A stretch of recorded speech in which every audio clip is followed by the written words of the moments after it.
নমস্কাৰ বন্ধু বান্ধৱীসকল, আপোনালোকৰ মাজলৈ মই আজি পচন সাৰ কেনেদৰে বনায় তাৰে এটা ভিডিঅ' লৈ আহিছোঁ। আমাক আচলতে কৃষি সখী বাইদেৱে শিকাবলৈ আহিছিলে। এয়া বাইদেৱে পাত ছিঙিব যাওঁতে ৰঙা পিপৰ কামুৰিছে, গতিকে ঠেং দাঙি আছে, জাপ মাৰি আছে ৰঙা পিপৰ কামোৰত। তাৰপাছতে এয়া আমাক দেখুৱালে এনেদৰে 1 ইঞ্চি কৰি খৰি তলত কেইডালমান জেং খৰি দিব লাগে, তাৰ ওপৰত আৰু বাকীখিনি বস্তু দিব লাগিব। ইফালে আমাৰ গছ কাটি আছিলে, তাৰো অলপ ভিডিঅ' ৰাখি থৈ দিলোঁ। ওচৰৰ আমাৰ ঘৰতে যিহেতু গছ কাটি আছিলে ঘৰ বনাবৰ বাবে। তাৰপাছত এয়া কি লাগিব আপোনালোকক দেখালোঁ। গোবৰ, মাটি, পানী, কেঁচা পাত, শুকান পাত, এনেদৰে গোটেইখিনি বস্তু আপোনালোকে জটাই ল'ব। আৰু পানীৰ সলনি আপোনালোকে গৰুৰ পেচাবো ব্যৱহাৰ কৰিব পাৰে।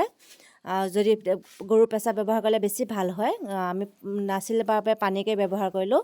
তাৰপাছত এয়া দেখিলে জেংখিনিৰ ওপৰত কেইটামান কেঁচা পাত দিয়া হৈছে 4 ইঞ্চি। তাৰপাছত এয়া পানীখিনিত গোবৰ এনেদৰে মিহলি কৰি লোৱা হৈছে। তাৰপাছত এই কেঁচা পাতখিনিৰ ওপৰত গোবৰ পানীখিনি এনেদৰে ছটিয়াই দিয়া হৈছে, গোটেইখিনি পাতখিনি তিতি যোৱাকৈ। তাৰপাছত তাৰ ওপৰত আকৌ এয়া শুকান পাতখিনি ধুনীয়াকৈ কেঁচা পাতখিনিৰ ওপৰখিনি ঢাক যোৱাকৈ শুকান পাতখিনি দিয়া হৈছে। সকলোৱে লগে ভাগে কামখিনি কৰিছোঁ। শুকান পাতখিনি সকলোৱে লগে ভাগে দি দিলে, বাকীবোৰে চাই আছে ট্ৰেইনিংটো কেনেদৰে কি কৰে, যাতে আমি সকলোৱে জৈৱিক সাৰ ব্যৱহাৰ কৰি আমাৰ খেতিবোৰ কৰিব পাৰোঁ। তাৰে এটা পচন সাৰ প্ৰয়োগ কৰি আমি খেতিবোৰ কৰিব, তাৰে এটা এয়া আমাক আভাস দেখুৱাই আছে। তাৰপাছত এয়া অলপমান গোবৰ পানী আকৌ ছটিয়াই দিলে, তাৰ ওপৰত আকৌ এয়া মাটি দিলে।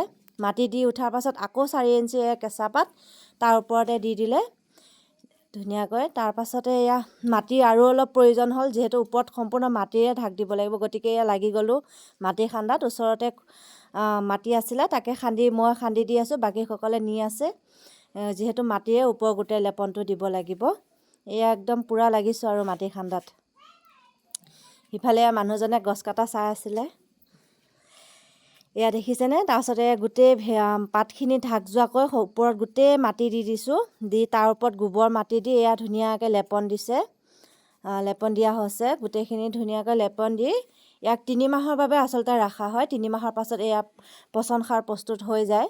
আপোনালোকে এনেদৰে বনাব, ঘৰতে বনাই আপোনালোকৰ খেতিত প্ৰয়োগ কৰিব। ঘৰুৱা খেতি হওক, আপোনালোকে য'তে যেনেকৈ ব্যৱহাৰ কৰিব পাৰে কৰিব। ইয়াৰ সকলোৱে লগ লাগি গোবৰ মাটি দি লেপি দিছে। এই শেষত এনেকৈ ভেটিটো হৈ গ'লগৈ। এইটো ভেটিটো আপোনালোকে 3 মাহ ৰাখিব, আৰু মাজে মাজে যদি ফাট ওলায় তেনেহ'লে আপোনালোকে আকৌ গোবৰ মাটি দি তাত লেপি থৈ দিব।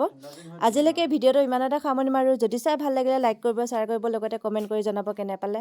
আজিলৈকে আহিছোঁ, ধন্যবাদ।